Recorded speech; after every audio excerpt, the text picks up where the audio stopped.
ada amalan khusus. Ya, amalan khusus. Jadi ini tadi masih umum ya.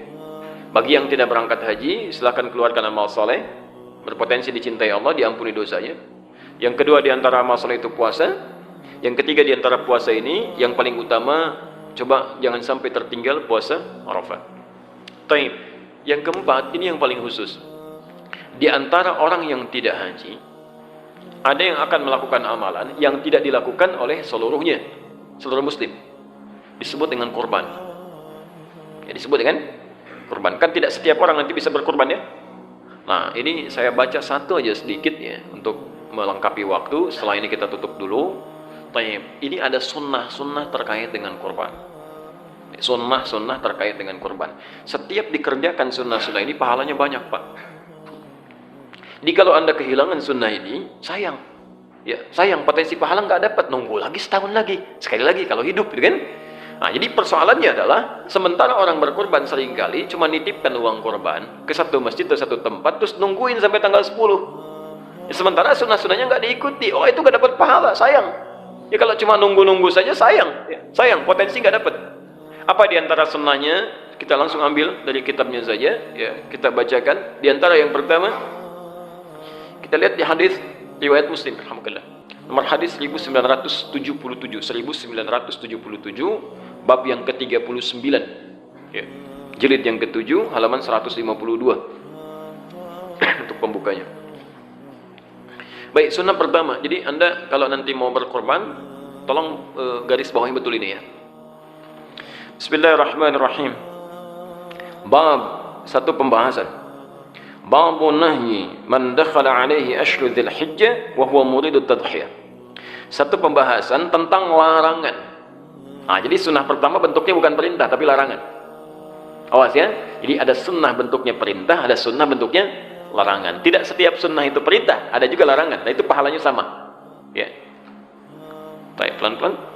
Babun nahyi, bab tentang larangan. Man dakhala alaihi ashru dzil hijjah, bagi siapa yang telah memasuki awal 10 pertama Dzulhijjah, maksudnya tanggal 1 Dzulhijjah sudah masuk, gitu kan? Wa huwa muridut tadhiyah, dan dia menginginkan untuk berkurban. Ya. Jadi ada orang yang memang sudah punya rencana untuk berkurban. Kalau Anda sudah punya rencana, sudah disiapkan, hewan sudah mau dibeli, kan? Maka sejak tanggal 1 Dzulhijjah, sunnah pertama, ayakhudha min sya'rihi aw adfarihi syai'a. Nahyun an ya'khudha min sya'rihi aw adfarihi syai'a. Itu ada larangan memotong kuku dan seluruh rambut yang melekat pada tubuhnya. Saya ulang, larangan memotong kuku dan seluruh rambut yang melekat pada tubuhnya. Baik, yang pertama, larangan ini berlaku khusus bagi yang akan berkorban saja. Kalau yang tidak perlu. Ini bagian pertama. Yang kedua, sifatnya adalah jika sudah ada keinginan, kehendak yang disertai kemampuan untuk berkorban.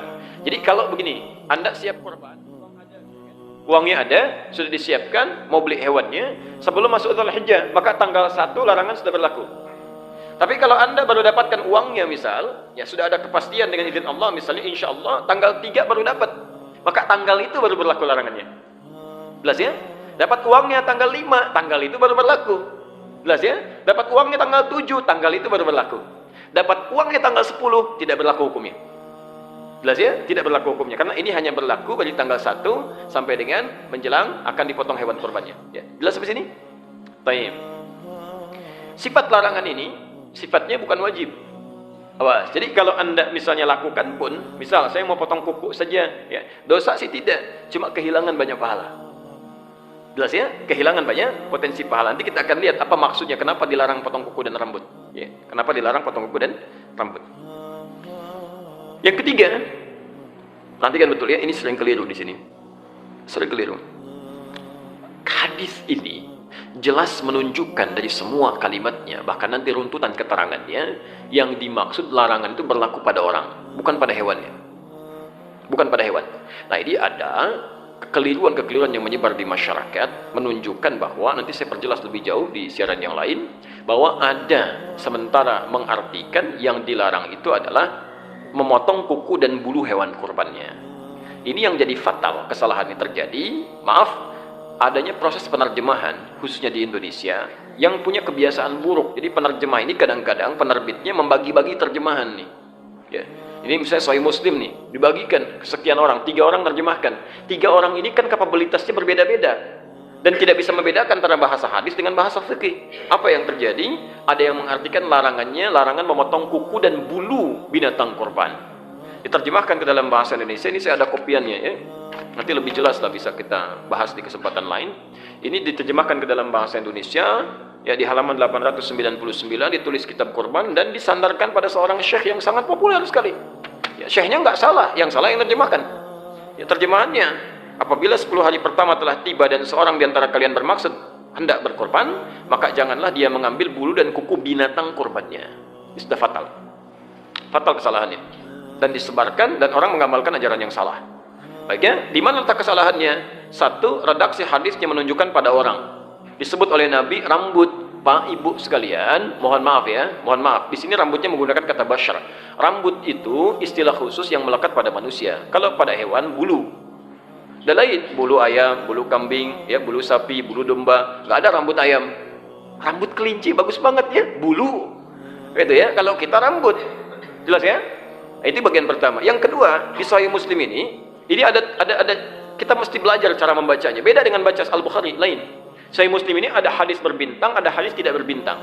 Kalau yang berbintang itu tandanya dia punya asbabul wurud, sebab hadis itu disampaikan. Sebab hadis ini sampai ke kita, sampai dirangkum oleh Imam Muslim, itu ada salangan beberapa sahabat yang belum tahu tentang informasi ini, mendekat ke Idul Adha itu pada masuk ke toilet, ke hammam. Ada yang cukur kumis, cukur bulu ketiak, macam-macam. Diadukan itu kepada Ibnu Musayyab yang punya hadis ini. Kata Ibnu Musayyab, "Hadza haditsun qad nusiya wa turika." Ini hadis sekarang sudah banyak orang yang lupa, banyak ditinggalkan. Kata beliau, disampaikanlah hadis ini, maksudnya orangnya. Orangnya, jangan potong kuku, jangan potong rambut. Itu orangnya, kata Ibnu Musayyab. Yang ketiga, mohon maaf, ya, secara rasional saja dengan menggunakan logika, itu mudah dipahami. Mohon maaf, nggak ada faedahnya, nggak ada kerjaan motongin kuku hewan. Bapak mau ngapain motongin kuku sapi? Bagaimana caranya? Begitu dipegang kakinya, nendang dia aja gitu kan? Nah, itu nggak ada kerjaan motongin kuku sapi. Ya, jadi di sini ada sesuatu yang harus kita pahami lebih dalam. Dan ada maksudnya. Di sunnah yang pertama ini maksudnya supaya Allah berkenan nanti mengampuni dosa-dosa yang bersangkutan ketika hewannya disembelih. Di begitu hewan disembelih, dari ujung rambut sampai dengan ujung kuku paling bawah di kakinya, itu Allah berkenan mengampuni. Khawatir ketika belum diampuni sudah dipotong, terpisahlah bagian dari dirinya. Bersaksi di akhirat nanti, gitu kan? Padahal sebagian dosa-dosa sudah terampuni di hadapan Allah Subhanahu wa taala.